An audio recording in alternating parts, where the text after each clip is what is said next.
we're going to talk more about the teacher strike. They are back to work today in Chicago, so the strike is over.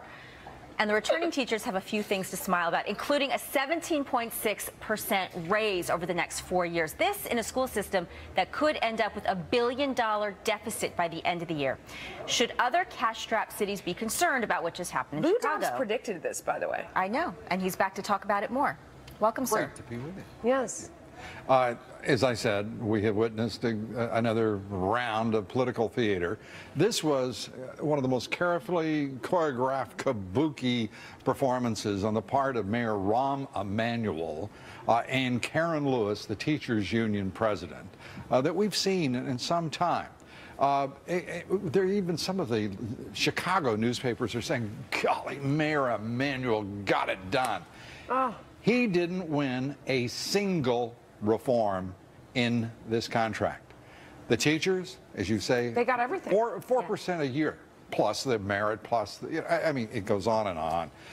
The fact is, they're giving Emanuel, who I think should get. I mean, if you can be charged with mayoral mediocrity and incompetence and malfeasance, he is a leading candidate for such a charge. He did nothing for the students. The teachers union did nothing for the students, and the papers that are giving Emanuel credit for the longer school day, that started at the beginning of school because of state law. Interesting point. It's unbelievable. This is, and by the way, still in the Chicago public schools, 40% dropout rate.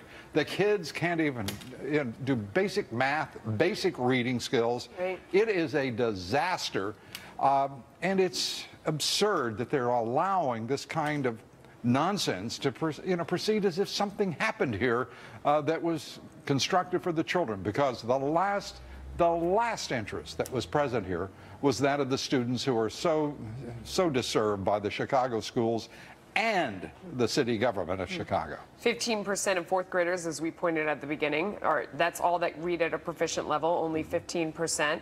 You predicted that they would go out on strike and that it would be painful for the parents, so that then at the end of the day, when they came back and gave all these concessions to the teachers, they would say, well, I mean, look at how much everybody was suffering. We had to do something. The parents are saying, thank God, they may destroy my kids' educational opportunities and never, ever help him or her realize their potential, but my God, they're there to take care of my kids during the workday. What does this say?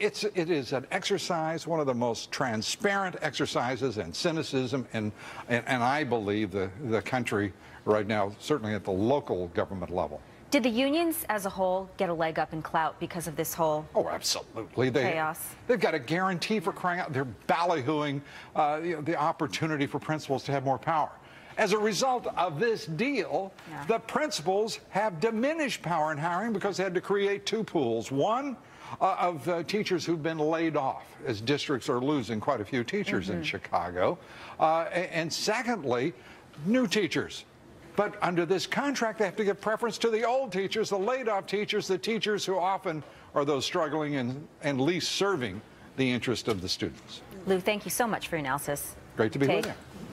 All right, so you Go can Chicago. catch Lou with us each day during our 1 p.m. Eastern hour.